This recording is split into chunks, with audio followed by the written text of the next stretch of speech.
nice to be back with you. We haven't been here for a few years, as you may have noticed, and I don't know, I didn't look up when the last time we were here, but we have always enjoyed coming to this church. This has been a special little place for us to stop, and we're glad that you're open and having church, and that's a blessing.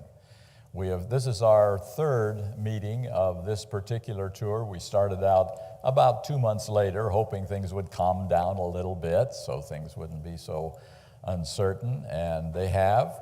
The first two meetings we have had have been very easy to work with. And if you'll notice, for us during this entire weekend, my whole family, we're really taking extra precautions because we want to get through this summer without any problems connected with this little pandemic hasn't gone away completely yet, as you well know.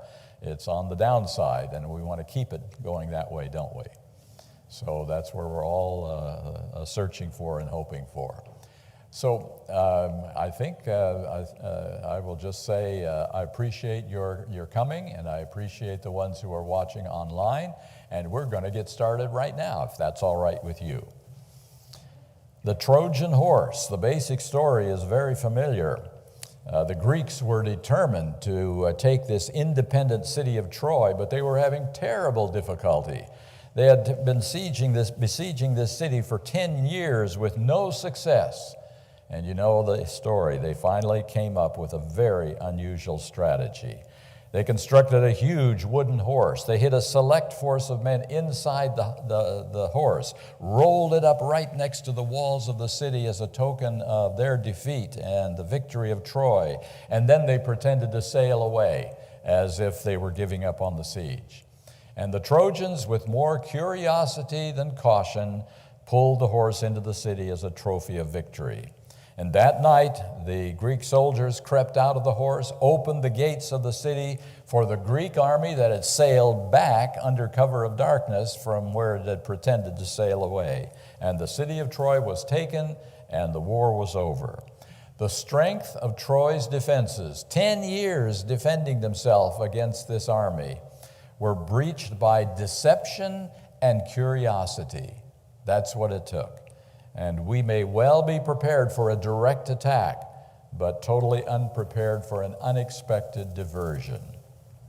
There's another story from World War II. The French had faced invasion from Germany, and they were determined never to let that happen again. So they built a line of concrete fortifications, of obstacles and weapons in the 1930s on the borders of three countries, Italy, Switzerland, Germany, and another, Luxembourg. And they called it the Maginot Line. It was impervious to any attempt by the enemy to come through by bombings or tank fire. There was no way the Germans would ever invade the country of France again. That was certain. So what did the Germans do? They ignored that little line and instead went around from the north and the Low Countries and the Ardennes Forest, which the French had thought was too rough a territory for the Germans to try to come through that way. And meanwhile, as they did that, the Germans put a decoy force right next to the Maginot Line to fool the French into thinking they were coming through the Maginot Line. And they just sat there and waited while the others came through. And once again, the major problem with the Maginot Line was the false sense of security it gave France. We're okay. We're protected. Now I ask the question, have we had Trojan horses and Maginot Lines in the recent history of Adventism? And I submit that we have had exactly the same sense of curiosity and a false sense of security, and we have been successfully invaded, my friends, while our guard was down. Adventist truths, have been under attack from the very beginning. They were always attacked by someone. And we prepared our defenses very carefully for a frontal assault so we would not be breached. We were able to respond very effectively to defend our doctrinal beliefs. And we had well-defined responses to Catholicism and liberal Protestantism. So the master strategist, Satan, devised a Trojan horse to attract our curiosity and lower our sense of danger. You know, we're not the only church to believe in the absolute authority of the Bible and the soon coming of Jesus Christ, who will destroy any attempt by Satan to continue his rule on this planet. Our evangelical friends seem to be so much like us in personal salvation by righteousness through the grace of God and faith in Him, as well as a strong drive for soul winning. We feel that we can learn a lot from them. Learn in the effective growth of churches, attractive worship methods, and the retention of young people. We have fought the enemy of worldly standards and the lack of faith known as liberalism for many years, fairly successively. But we have been blind to the equally dangerous enemy of conservative evangelicalism. So our curiosity, once again, and our sense of security, doctrinal security, allowed a Trojan horse to penetrate our ranks right into the heart of Adventist beliefs. And the danger for us is the same as for the danger of Troy: the complete destruction of the mission of the remnant church known as Seventh-day Adventism. That's the danger. It is not just a little thing. It's a major issue. So what we're going to do tonight is we're going to take a little look at the Trojan horse that is sapping the life out of Seventh-day Adventism right now. First of all, we're going to identify the major teachings of the gospel of the evangelical Christian world, and there are 5 major issues. First, involuntary sin. That's the belief that all men become sinners simply by being born. You're born, you're a sinner. You're condemned, and you're lost. Ellen White, responds to that, and we'll come to those in a little bit. Number 2, the unfallen nature of Christ, and that's the belief that the nature Christ took upon himself was the sinless nature that Adam had before the fall, or that he had a hybrid nature, partly like Adam and partly like us. Either way. Number 3, salvation by justification alone. Now that's the belief that the ground of our salvation is justifying righteousness only, distinct from sanctification, the transforming, empowering righteousness of regeneration. Those are only results of salvation. We are saved by justification alone. And then number 4, this justification that we are saved by is exclusively declarative, not transformative. It is something that is stated but not changing us, distinct from actually making us righteous. And finally, number 5, the imperfectibility of Christian character. And that is the belief that even through imparted divine strength, it will be impossible for us to give total obedience to the divine law of God while we have a fallen nature. So those are the 5 major theological points of evangelical theology. And in light of these beliefs of the evangelical gospel, it becomes imperative that we understand the true gospel. And so we'll just summarize very quickly some responses to this evangelical gospel, and we'll do it in the order that we have right here. Number 1, 1 John 3:4, whosoever committeth sin transgresseth also the law, for sin is the transgression of the law. Sin is the transgression of the law. By the way, Ellen White calls this the clear definition of sin, the true definition of sin, and 8 times she says it is the only definition of sin. And when she comments on this verse, she says it means to willfully transgress God's law in thought or word or action. So that becomes our response, number 1, to the first point, that sin is involuntary by being born. We say, no, it is not. James 4:17, therefore to him that knoweth to do good and doeth it not, to him it is sin. Then can a baby be a sinner? to the one who knows to do right and does not know? Obviously, then we can't be born a sinner if this verse is correct. Jesus was speaking to the Pharisees one day. He said to them, "If ye were blind, ye should have no sin. But now ye say, We see, therefore your sin remaineth." So the sin for which we are condemned and lost is never involuntary. It is never a state of birth. It is when light comes to us and we reject the light.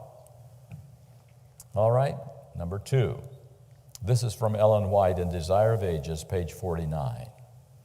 It would have been an almost infinite humiliation for the Son of God to take man's nature, even when Adam stood in his innocence in Eden. But Jesus accepted humanity when the race had been weakened by 4,000 years of sin. Like every child of Adam, he accepted the results of the working of the great law of heredity. What these results were is shown in the history of his earthly ancestors. He came with such a heredity to share our sorrows and temptations and to give us the example of a sinless life. If this paragraph is true, then Christ did not exempt himself from our nature so that he could be tempted exactly as we are. From outside, yes, of course, but from inside his own nature, just like we are tempted from inside our nature. All right, I'm going to go to number 4 now. Having made us righteous through the imputed righteousness of Christ, God pronounces us just and treats us as just, therefore being justified by faith. So justification can never be limited to declaration alone. It is always a transforming process. When God declares us just or righteous, we are righteous because he never declares something that is untrue. And finally, number 5, casting down imaginations and every high thing that exalteth itself against the knowledge of God, and bringing into captivity every thought to the obedience of Christ. That's an incredible statement. Every thought in obedience to Christ. And then one more, which is incredible. Everyone, notice the word everyone, who by faith obeys God's commandments will, not may, must, or should, will reach the condition of sinlessness in which Adam lived before his transgression. What a promise that is. One of Satan's most accepted lies is that perfect obedience to God is impossible as long as we have fallen natures. So there we have, in a very short summary, the position theologically of the evangelical Christian world on how salvation works, and a response from inspiration to each one of the major points. But now, why should we even talk about character perfection?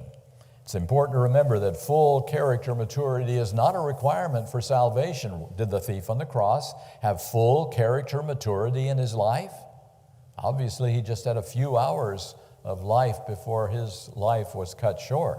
He certainly was not spiritually mature, yet he was saved because he surrendered completely to Jesus Christ that day on the cross. That's what God asks of us if we want to be saved. He doesn't ask of us perfection. He asks of us surrender, the surrender of our heart. And that's why every one of us can be saved right now in his kingdom, can have the assurance of salvation, that if our life is cut short, we know we are right with God if our life is surrendered to him. So, what is the point of character perfection? It has a completely different reason than to save us. Character perfection, here it is. This is why God gives us this special gift. The honor of God, the honor of Christ is involved in the perfection of the character of his people. Notice, it's not our honor, it's not our salvation that's involved here, it's God's name and his character. He has promised that he, not we, he will perfect our characters. And the question is, can he really do it? God's honor is at stake in whether or not he can have a fully mature people when Jesus comes back. Here's another one. The honor of his throne is staked for the fulfillment of his word unto us. You see, whenever God promises something, he puts his name behind that promise. He pledges himself. His throne was at stake when Christ came down to this earth. And again, his throne is at stake in what he will do through the last generation. Now, we've got to remember Satan's challenge against God and his law. Here is what Satan declared right at the beginning. Satan declared that it was impossible for the sons and daughters of Adam to keep the law of God, and thus charged upon God a lack of wisdom and love. If they could not keep the law, then there was fault with the lawgiver. Notice that. Satan's charge was leveled not against Adam and Eve. This is after Adam and Eve had sinned, and leveled against our ability to keep God's law. We are all sons and daughters of Adam. And so God has to devise a response to Satan which will be so clear that not one question will ever be left in any mind throughout the universe as to whether God keeps his promises. That's the issue at stake right here. Revelation 7, 1-3 tells us that the winds of destruction will be held until God's people are sealed in their foreheads. So what is God's seal? Here it is. It is a settling into the truth, both intellectually and spiritually, so they cannot be moved. A settling into the truth, intellectually, that we know it, but spiritually, experientially, so we will not be moved by Satan's temptations or his accusations. In a very special vision, Ellen White saw the angels of Revelation 7 getting ready to let the winds go in her lifetime. And here is what she saw. While their hands were loosening and the four winds were about to blow, the merciful eye of Jesus gazed on the remnant that were not sealed, and he raised his hands to the Father and pleaded with him that he had spilled his blood for them. Then another angel was commissioned to fly swiftly to the four angels and bid them hold until the servants of God were sealed. In other words, things were ready to be finished up in Ellen White's lifetime. And the angels were letting the winds go, the destructive winds that will come to pass even in our time if things progress as they look like they are progressing. So the reason Christ did not come in her lifetime and has not yet come in our lifetime is simply God's mercy.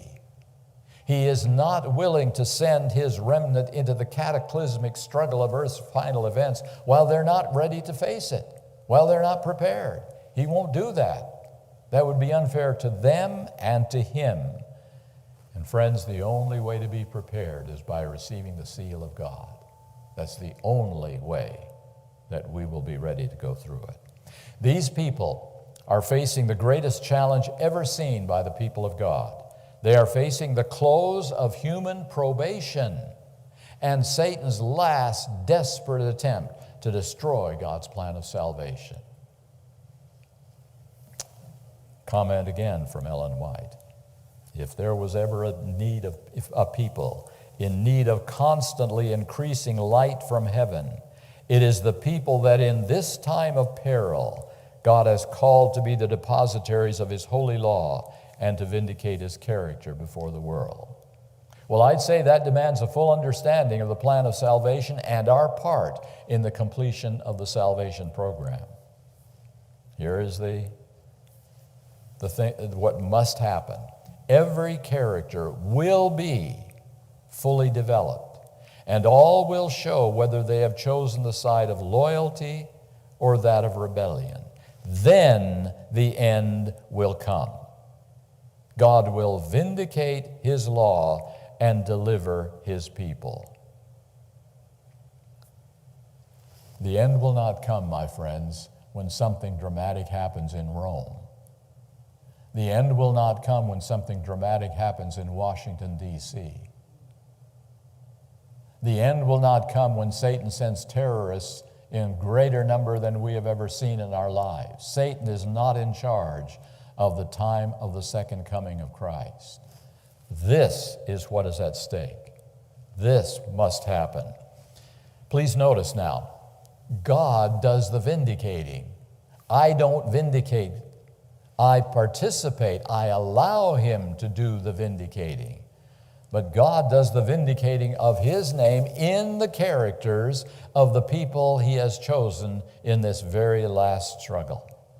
And this fully developed character that will not yield to anything Satan throws at them is necessary for the final vindication of God's character and law. All right, that's the summary, briefly, of what the evangelical gospel is, how it is completely opposite to the understanding of the Seventh-day Adventist gospel, and what God has in mind. What I'm going to do right now is to look more carefully at this Trojan horse that has insinuated itself into the heart of Adventism. We can trace its beginning in the United States to a new to Protestantism method of interpretation of prophecy called futurism.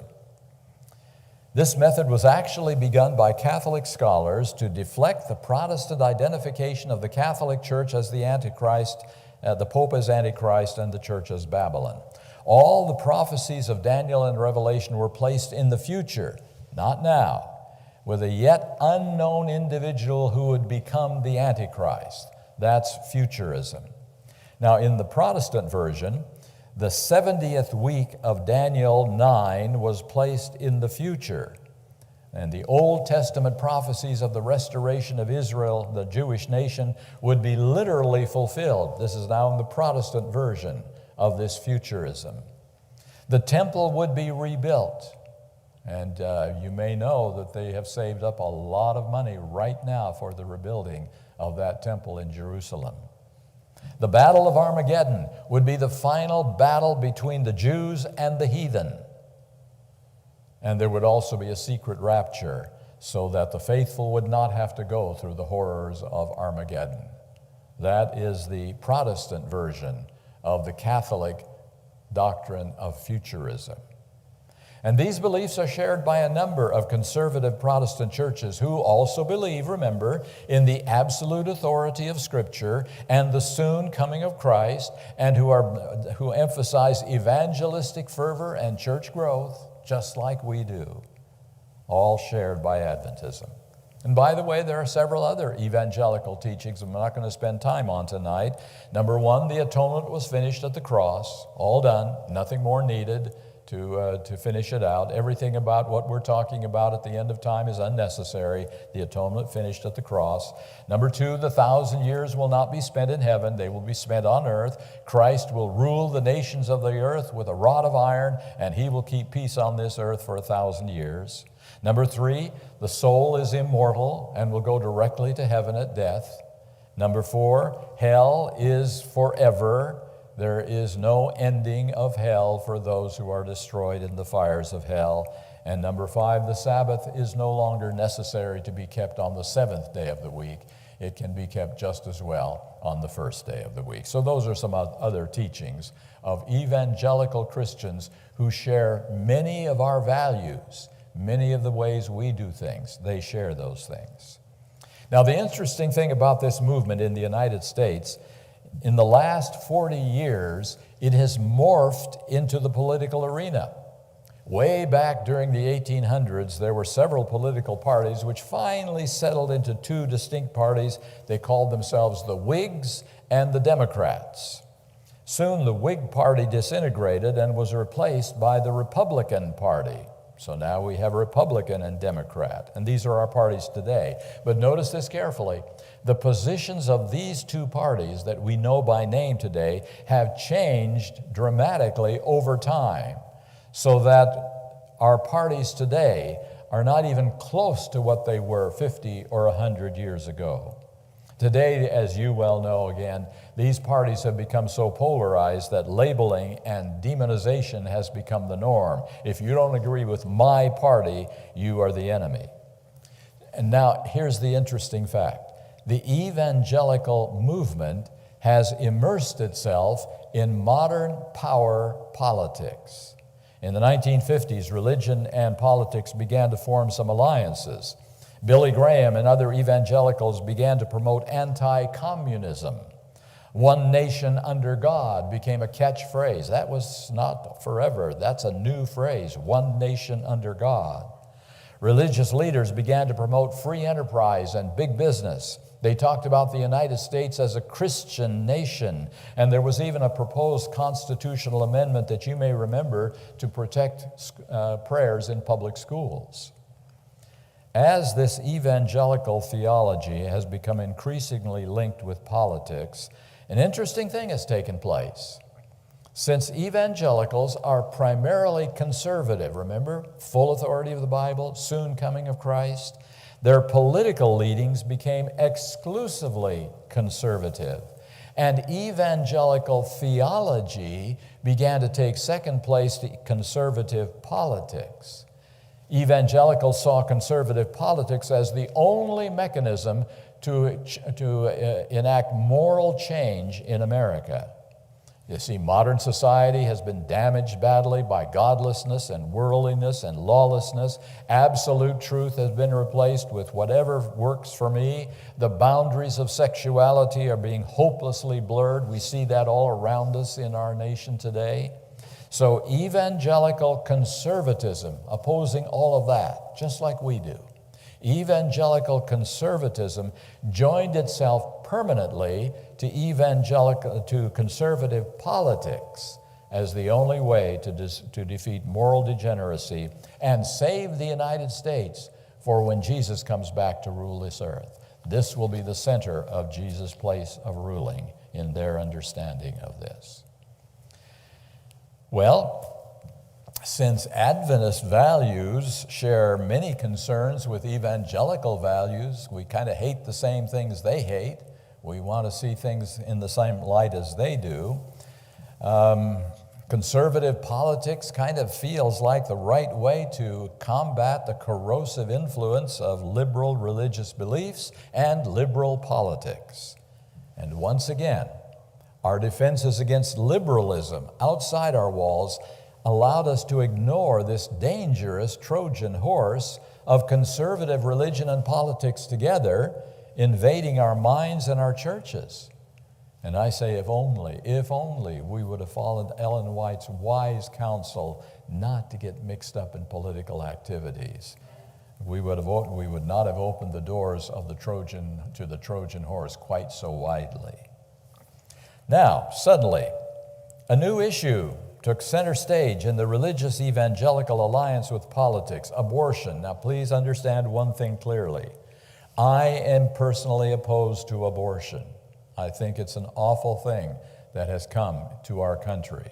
And the Seventh-day Adventist Church recently put out a statement which I felt was a pretty strong statement against abortion on demand. Now, one little thing I'm waiting to see yet is how the guidelines to hospitals will be written. That's where the rubber hits the road. But anyway, this is not about abortion as a moral issue. This is about how abortion has become a political issue. I'll give a little history. In the year 1968, even Christianity Today, which is an evangelical magazine, refused to call abortion sinful. 1968. In 1971, delegates to the Southern Baptist Convention, again an evangelical church, delegates to the Southern Baptist Convention allowed abortion under certain defined circumstances, which was reaffirmed in 1974 and 1976. But a change came in the year 1979. Opposition to abortion became a rallying cry for the evangelicals due to the influence of a Catholic activist who coined the term the moral majority, if you remember that term. And he saw the effectiveness of the abortion issues in defeating some prominent liberal politicians in 1978.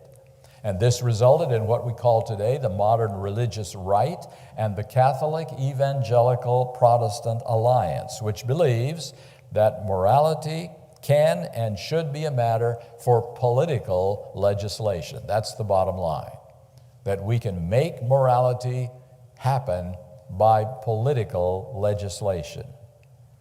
In 1984, a governor said, "Are we asking government to make criminal what we believe to be sinful because we ourselves can't stop committing the sin?" The failure here is not Caesar's. The failure is our failure, the failure of the entire people of God. Make no mistake now, the use of civil power by apostate Christianity is making coercion a substitute for conversion. That's what has been happening in recent years, and will lead directly to the formation of the image to the beast. Whenever we move down the road of uniting the civil and the religious power and changing behavior by coercion, we're moving toward that. I think it's significant that in August 2018, a very state-like dinner was held at the White House for 100 evangelical leaders to celebrate evangelical leadership in politics. So the linkage is strong right now. Here at this point, it would be well for us to remember that religious liberty means two different things for Adventists and for evangelicals. Adventists want to allow freedom of conscience for all, including minority religious beliefs. We advocate freedom for Catholics, for Protestants, for Buddhists, for Muslims, and even atheists. That's what we believe is religious liberty.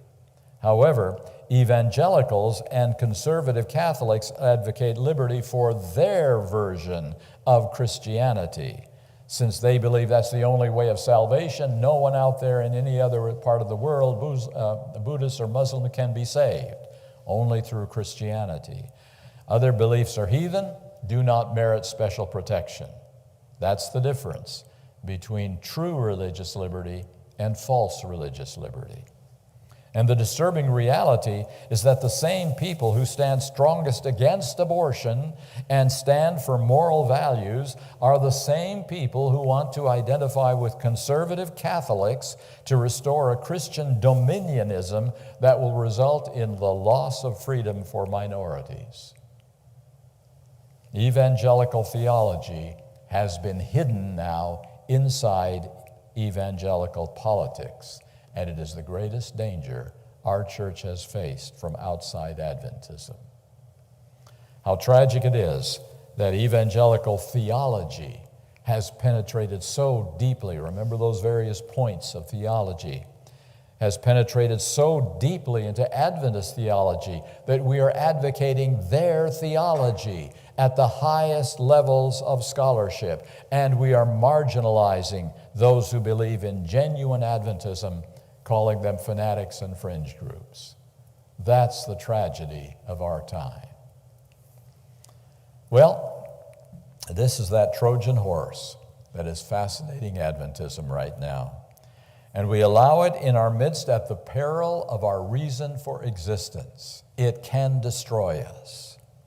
We have formed our Maginot Line against the attacks by the enemy, and Satan has carefully bypassed that line by appearing to be our friend and our ally. We're all in this together. We want to fight the immorality and the worldliness of the churches of our time.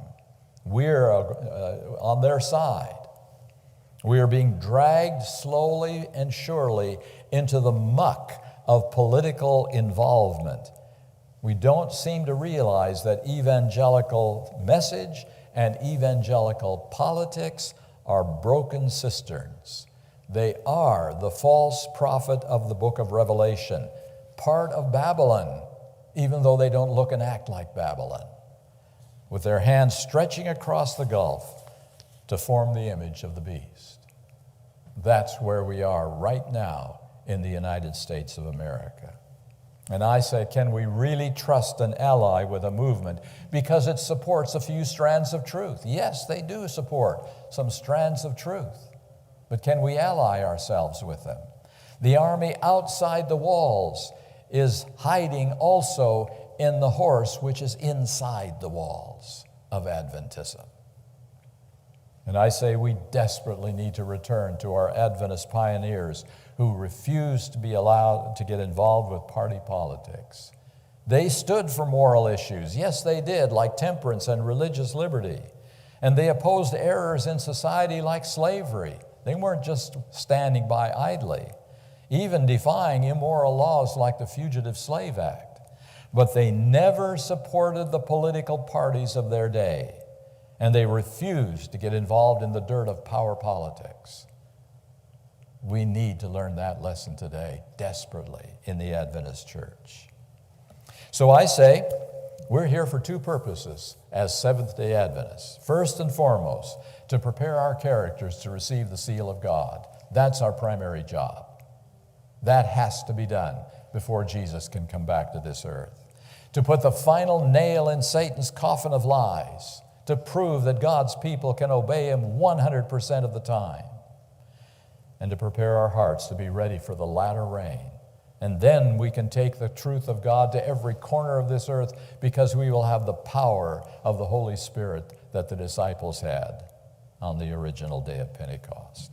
And then Matthew 24:14 will see its fulfillment as the gospel is taken to every corner of this earth. And finally, we will be able to say, here are they that keep my commandments. Well, that is my subject for tonight. I am concerned, brothers and sisters, I am concerned that our unawareness of trends happening in the Christian world around us and our compromises that took place since the 1950s and then through the 1970s and now in our time, because of our unawareness of the seriousness of the theological compromises we were making. Therefore, we are blinded to the politics as well of that movement. And both are extremely, extremely dangerous to Seventh-day Adventism. Yes, I have to say that this message tonight is a bit of a negative message, because tomorrow we'll talk about the remedy. But tonight I needed to share with you what's going wrong, where we have had blinders on, where we are not seeing things as clearly as we should, so we don't get trapped in a blind alley out of which there's no turning back. And only by God's power and grace can that happen. But we need to be open to it, and we need to see what the dangers are. We need to see Satan's breaching our best defenses while we kind of slept through it. May God help us. God has answers, and we'll tackle that tomorrow morning. We'll spend the day on two things tomorrow. Number one, the most important concept in all of the Bible is the word atonement, because it means, what does it mean, folks? At one meant, making us at one. That will be tomorrow morning at church time. And then in the afternoon, I'm going to spend my time on some gospel preaching that has not been heard for a long time in the Seventh-day Adventist church. You might have heard of the messages of Jones and Waggoner. And I believe that is the most profound message on the righteousness that has ever come to Adventism, and it is not very much heard today. I'll spend the afternoon on that. So all tomorrow is positive. Tonight was a bit negative, but we need to know what's happening around us so we are alert to it and can do something to change it. Let's just pray. Father in heaven, I pray that our eyes and our ears will be wide open to see what is happening, what Satan is trying to do to trap this movement, to destroy it, so that it can never fulfill its purpose. And I pray by your grace and power, you will not allow that to happen, that you will have people here who are going to hold the banner of truth high, who will not allow Satan to just trick them and deceive them and distract them.